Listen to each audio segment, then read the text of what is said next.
great to be with you here today.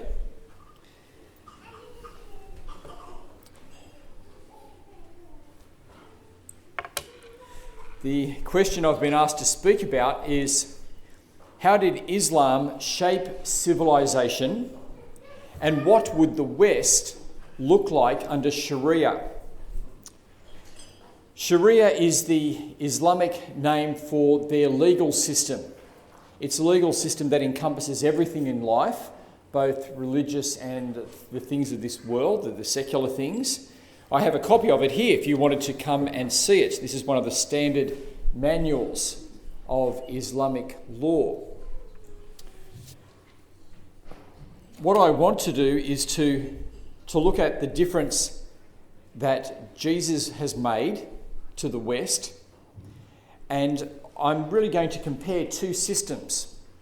I'm going to look at what Islam has for a civilization and then compare that to what the West has from its Christian heritage, and in that way talk about Christ, and that way do a comparison of looking at how Islam shapes civilization and what that would mean for the West if it was to take that on.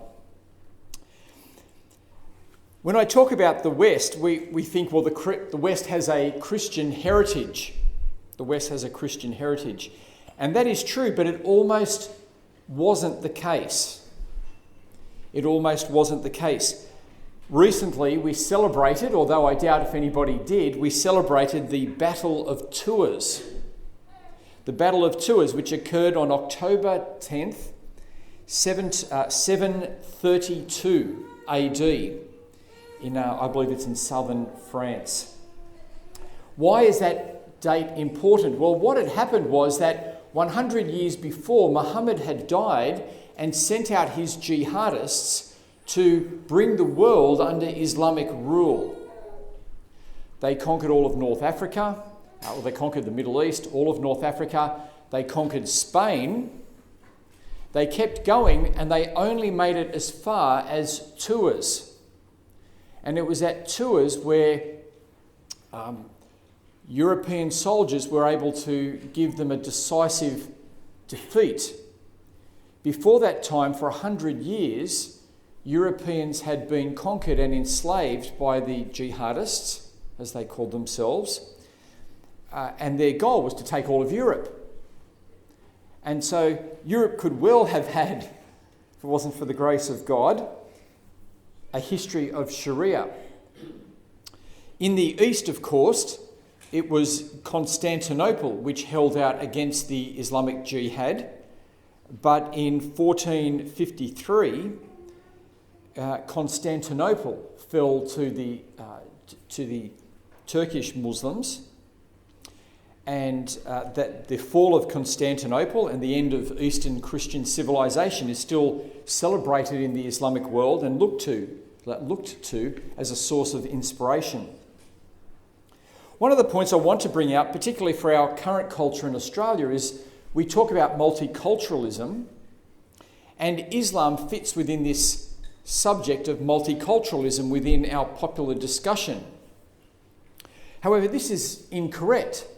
As the title for this talk that was given to me correctly points out, Islam is not a culture. Islam is not a culture. Islam is a civilization. And there's a difference, isn't there? A civilization will have many cultural expressions of that civilization. But Islam's not a culture. Islam is its own civilization, which has its own array of cultures which come out of it. Arabian expressions, Asian expressions, African expressions, Australian expressions. So Islam is a civilization, not a culture. When Islam takes over a region, when they conquered a region, they changed the calendar. That's what a civilization does. They changed the food legally, changed the food. They changed what marriage looks like. They changed the religion. As we'll see, they made a whole range of changes. They're just not cultural changes. When you're changing the calendar and events like that, you're making civilizational changes, and that's what Islam does. The civilization of Islam, of course, removed much of Christian civilization. So the Christian civilization of North Africa no longer exists because it was conquered and it either fled into Europe or it was enslaved and died out under Islam. The nascent Christian culture, the nascent Christian culture of Spain, once it was conquered by Islam, basically completely died out. That Roman Christian culture there died out. The Middle East was basically Christian, was Christian in the 7th century, with various Christians doing various types of things. That basically is all gone now. And as I said, on May 29th, with the fall of Constantinople in 1453, the Christian East really came to an end in terms of its civilizational effect. So Islam is a civilization, and it normally removes other civilizations. It just didn't remove the Christian civilization, it removed the Persian civilization. We read about the Persians in the Bible. We don't read about them anymore because Islam removed that. It brought an end to that civilization. I now want to briefly look at a whole range of topics, and hopefully you've got your notes to follow along here, and I'll be referring to quotes in those notes that we'll read together. The first one is that Islam shapes civilizations, and it would have changed the West in that we would have a different narrative. A different narrative. Now, what do I mean by narrative? I mean every civilization has a story that underpins it. Some story that is a common story to the people within that civilization.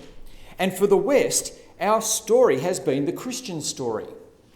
The story of God creating the world, of humanity sinning and turning away from God, their creator, coming under the judgment of God, and then God working through the man Abraham to make the nation of Israel, and through that nation of Israel to create a culture which he will then speak to the world in the coming of his Son, our Lord Jesus Christ. That's the story that we have. And so for us, it is Christ alone in our focus. We read all of the prophets in the Bible and they point us to Jesus. And in Christ, our culture has had its mission, its Great Commission. Particularly, this has been focused within the church, where we are to bring the gospel to the nations around us. And this is something that the West has done in its time. Other areas of the world, the Christian East was a missionary, was involved in mission as well, and North Africa was involved in mission in various ways. But when the West really understood the gospel again, it began to take the gospel out, and this was part of our narrative, part of our story, our Great Commission. And so many of our heroes are gospel heroes who were missionaries or people who applied the gospel to their culture. If the West was Islamic, we would have a different narrative. We wouldn't have that story. We wouldn't have that understanding of the world. The understanding of the world would be that God made the world, but there's no fall. There is no real problem with sin.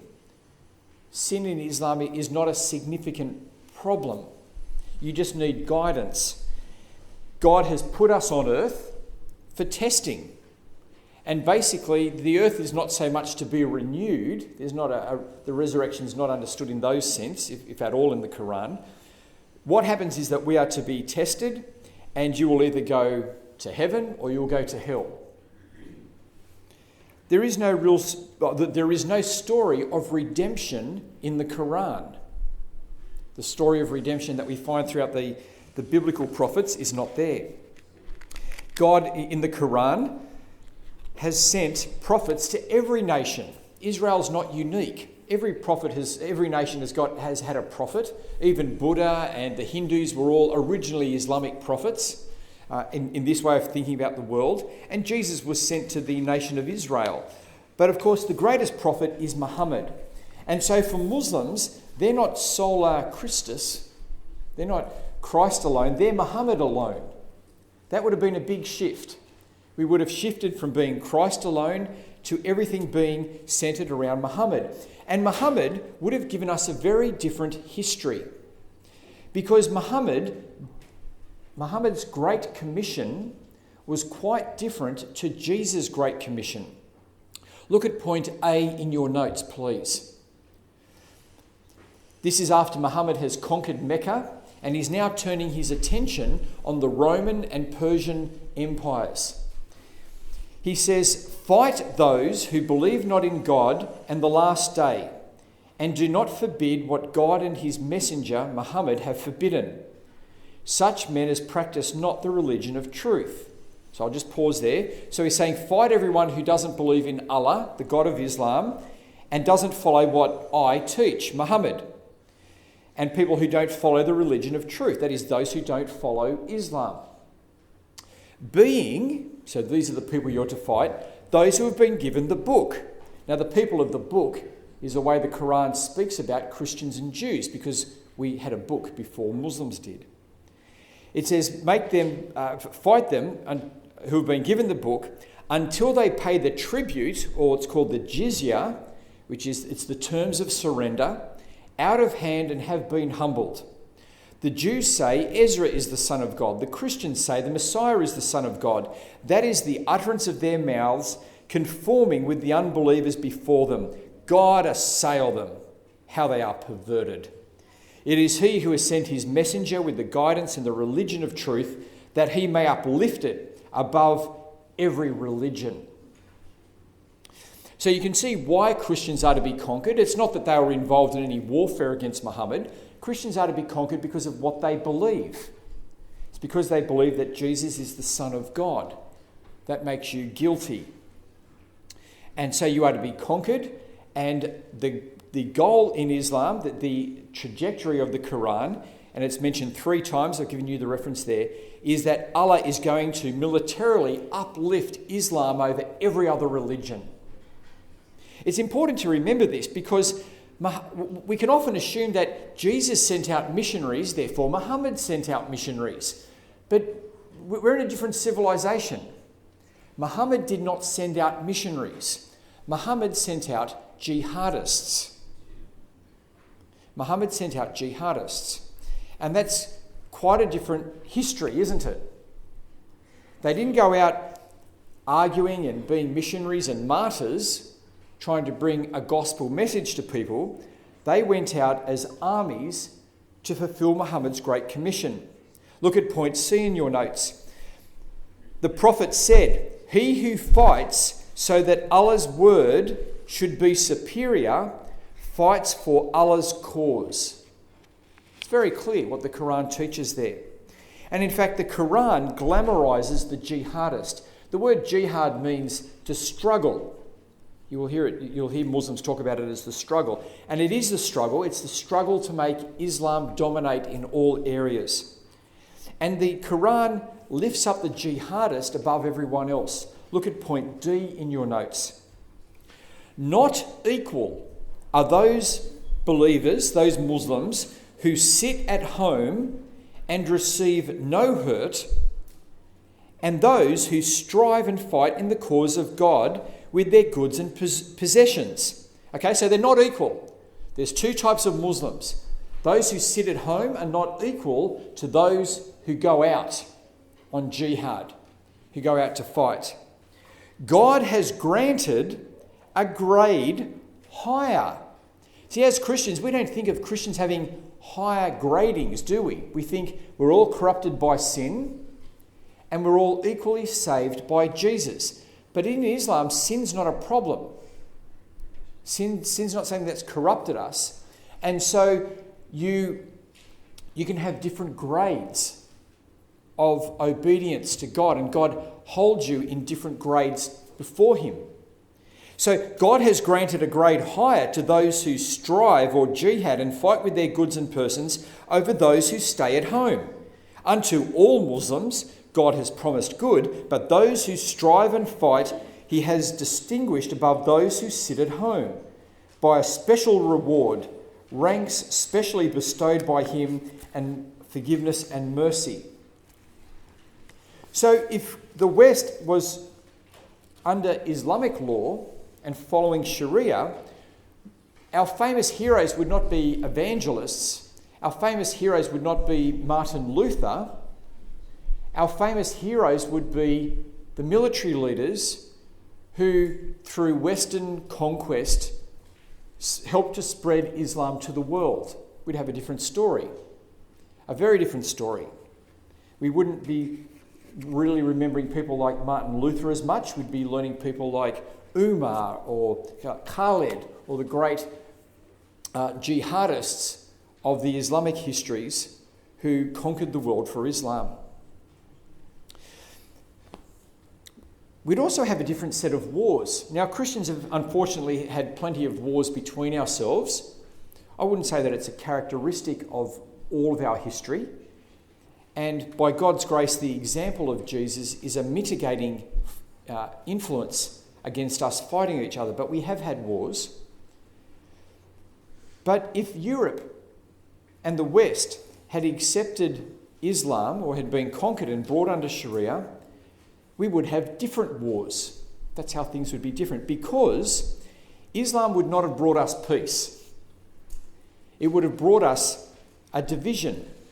Because what would Europe have been? Would we have been Sunni Muslim, or would we have been Shia Muslim? They're the two options that were before us. And it really depended upon which jihadists conquered us as to which one we would have gone. But if we'd been Sunni, then we'd be at war with Iran and Iraq and a whole range of other places. If we'd gone with the Shia, then we'd be at war with others. So we'd have a different set of wars if we had accepted Islam. I'm just going to go through these quickly. If the West was under Sharia, we would have a different view of humanity.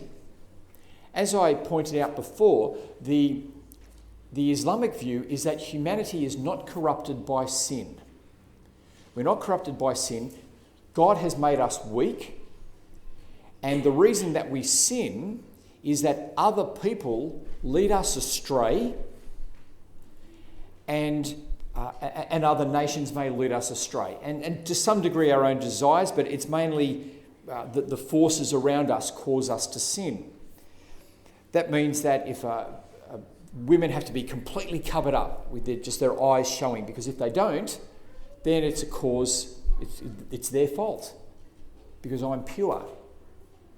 You see how it actually has quite a significant impact, your doctrine of sin, as to how you understand people. The doctrine of sin really affects how you construct a government as well.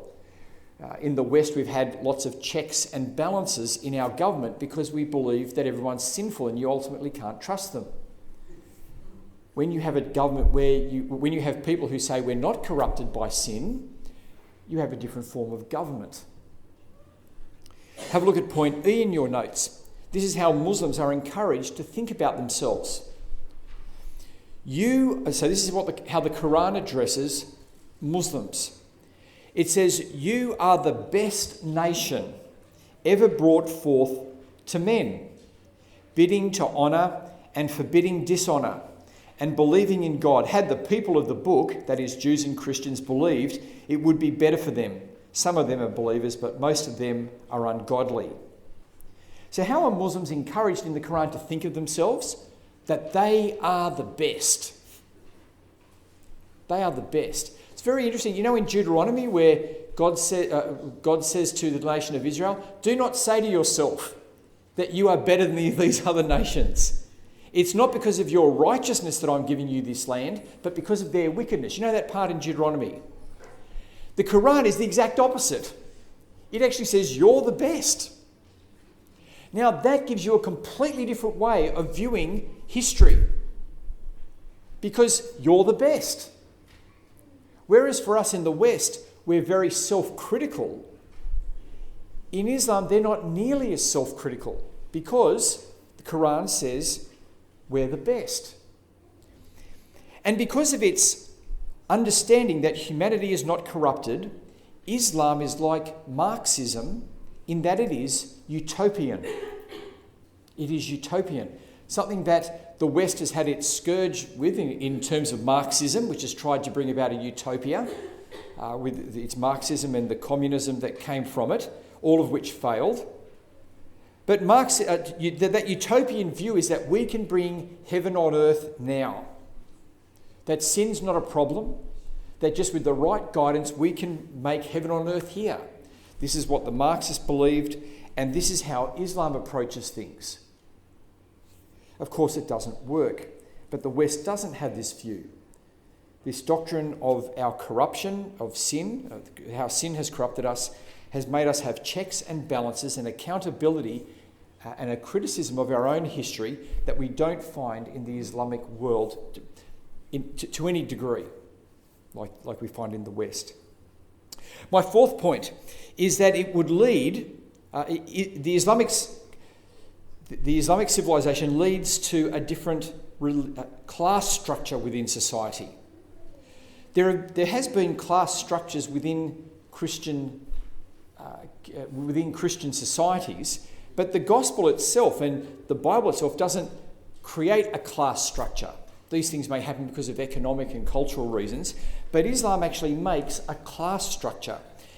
That is, Christians and Jews, once they're conquered, are to live as people called the dhimmi. The dhimmi. And the dhimmi are conquered peoples who are second-class citizens. And so this is how your Coptic Christians and your Syrian Christians and Lebanese Christians and Iraqi Christians were treated for most of Islamic history. We think about the Christians in Egypt as being maybe not treated equally, but it's far better for them now than it used to be. When the Sharia was in charge, they had to pay money each year in order to stop the jihad being made against them. And this is how it was for over 1,000 years. I have a book here that will be up on my table that you can have a look at. It's just called Islam and Dhimmitude. And this leads to a completely different way of seeing yourself as the Christians, when they're conquered, see themselves as hopeless, as unworthy, as the people who are just the failures in community, because that's the message that comes across. And so Islam brings a class structure with it in which there are people at different class levels, something which in the West we don't have. Even for people of other religions, we don't go putting Muslims or Jews into a different class. People have tried to do that, but that's not what the Bible or the gospel encourages us to do. I'll skip down to point 4 on women. The difference that Islamic civilization makes to women is quite significant. It certainly encourages modesty for women, but it's far more than just modesty. I want to look at some of the changes that we see here. I think the first one is to the family unit and to marriage itself. Islam is a polygamist religion. And when it conquered the Middle East where Christianity was, it took away monogamy and replaced it with polygamy. And polygamy changes things for women. In a monogamous marriage, the man and the woman bind themselves equally to each other. And that is significant. That is a civilizational shift. So that for a Christian man, even having sex with an unmarried woman is still counted as adultery to his wife. This is not the case in Islam. People will say that polygamy was only allowed in the Quran because there was an excess of women from the warfare that Muhammad was conducting. But this is not the case, because polygamy is the reward in heaven. So it's not just a temporal setting here on earth or some special need, that there may be some special need because most men died and women want to have children, so it may have to happen. No. Women are the reward in heaven. Have a look at point G in your notes. Perfectly we formed them. perfect, and made them spotless virgins, chastely amorous, like of age for the companions of the right. Now, I haven't got time to go through all of those references, but you can look at them in F and G there. But this is the descriptions of the virgins in heaven that Muslim men will receive. This polygamy changes a civilization as to how you think about marriage. It changes how a man thinks about a woman. Because in a polygamous situation, in the marriage, the woman is bound to the man, but the man is in no way bound to the woman. And that changes everything. That is a civilizational shift that in the West we still want to hold on to monogamy, because we see that is really a fundamental right to women, that their husbands be bound to them in the same way they are to their husbands. The gospel has made a big difference to the West as well in terms of the teaching of Jesus about clean and unclean. In Christian civilizations, food is clean. And the ceremonial laws of the Old Testament, particularly pertaining to women when they menstruate, no longer apply in Christian civilizations. Certainly when a woman is menstruating, Christians don't have sex with women at that time, purely from a hygienic and rest point of view. But in Islamic culture, it's different. It is an Old Testament style of religion where women, when they menstruate, it's not just a hygiene issue, it's a clean and unclean issue. Things they touch become unclean. They're not allowed to go into Mecca if they're menstruating because they will defile it. Now, that shifts everything, doesn't it? All of a sudden, women become a source of uncleanness. Their beauty may seduce me, for which they are responsible, and they themselves can be unclean. Again, that's a significant shift, which we take for granted in the West, for our women, that they don't have that. Female circumcision is part of the Sharia and is a terrible practice for women. And that is another aspect to the Sharia that the West doesn't have, and that it may well have depending upon which Islamic school it followed. The whole public identity that women can have, how women can be seen in public, and to what degree they can have a public identity, is completely different under Sharia than it is under Christian civilization. I'll try to do these last 2 points quickly. Point 7, slavery. Muhammad was a slave trader. Muhammad, the prophet of Islam, was a slave trader. He enslaved many people, traded in slaves. And slavery exploded under Islam.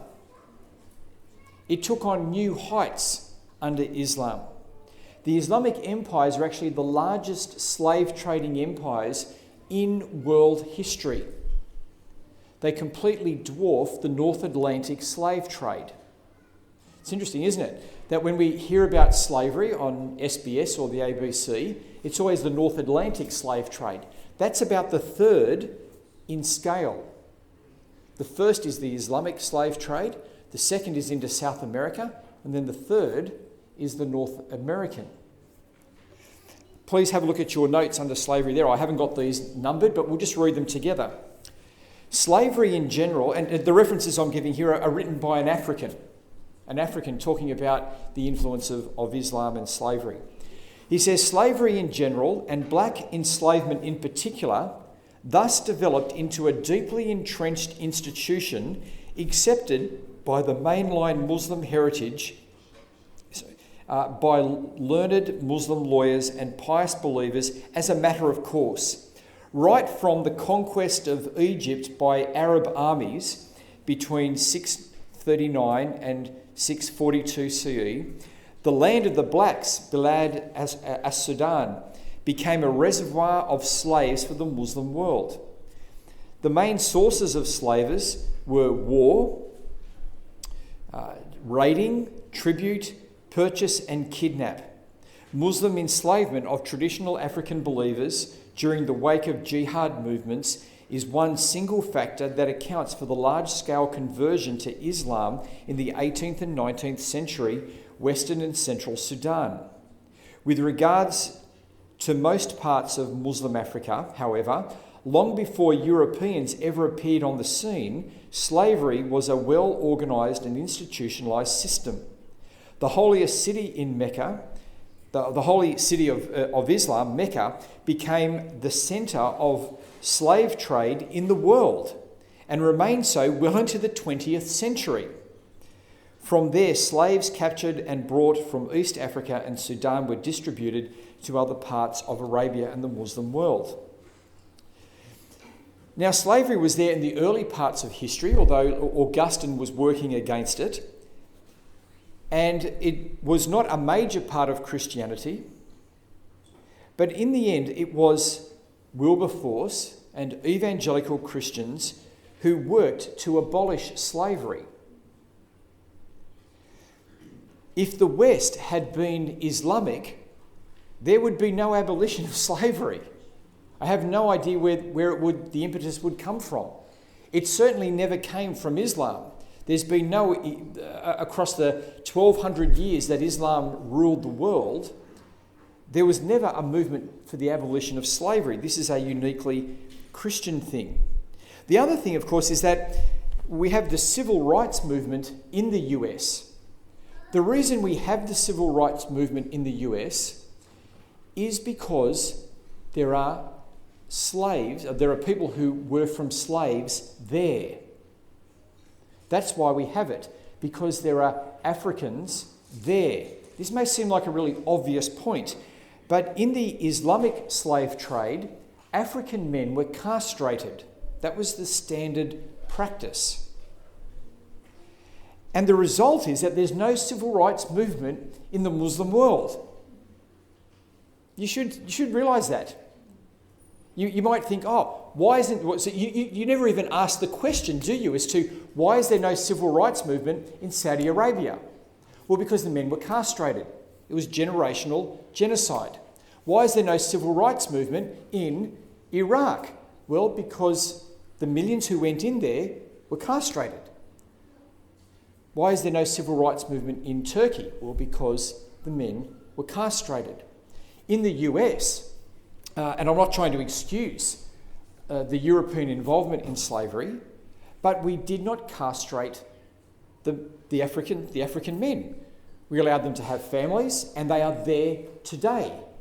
And that's why you have the civil rights movement. The civil rights movement is not from Martin Luther King or anybody else. It's that they're there. You don't have a civil rights movement if the people aren't there. It's a very basic point. And you don't have any civil rights movements for African slaves in Islamic countries because they're not there. The last one I want to move on to finish up is art and music. We'll look at our final quote. Narrated Abu Amir, so this is an account from Muhammad's life, that he heard the Prophet Muhammad saying, "From among my followers there will be some people who will consider illegal sexual intercourse, the wearing of silk, the drinking of alcoholic drinks, and the use of musical instruments as lawful. God will judge them." Now, this is a very big difference between Islamic civilization and Western civilization, and that is regarding art and music. The Islamic world does have art. When the Muslims conquered the Greco-Roman world, they studied mathematics from the Greeks, and then they started to make their famous mathematical artwork from this that they took from the Greeks. But in terms of the great paintings of the Western world, there is nothing equivalent in the Muslim world, because Islam was just really against depicting creatures. And when it comes to music, well, when we read about the reformers in Islamic history, one of the reforms they would make would be what we see here, and that is removing musical instruments. And so I've read of reformers in Iraq, and part of their reformation was to destroy musical instruments. It's a very different civilization, isn't it? Where music is haram. We see this in Islamic schools in Australia where they don't teach music, by and large. And when you see famous Muslim musicians like Cat Stevens or somebody like that, whatever his name is now, you need to understand they're not doing it because of Islam, they're doing it in spite of Islam. So that Islamic teaching makes a big difference to our whole cultural expression, to our artistic expression, to the classics of music that we just take for granted. If we'd been under Sharia, there would be no Handel's Messiah. There would be none of this classical music. Go and have a look at the Islamic world and you'll see very basic music, and a lot of that music that's there is in spite of Islam, not because of it. I'm going to conclude now. How did Islam shape civilization, and what would we look like under Sharia? Well, Islam certainly does generate its own civilization. It's all based around Muhammad. It's Solar Muhammad, however you want to put that. And it would make a massive difference for us in the West. We would have a different history of the world. We would have a different calendar. We'd have a different understanding of how God's worked in the world. We would have a different way of engaging with the nations around us through our engagement in jihad. We'd have a different understanding of humanity, a religious class structure. Our women would have a completely different way of thinking about themselves. We would have a different attitude towards slavery. And we would have a different attitude towards art and music. I thank God that the West didn't fall to Islam. I thank God that it was Christ alone that shaped us, and that the gospel gave us a much better civilization that we can enjoy and that we can be thankful to God for, and that we shouldn't take for granted. Thank you.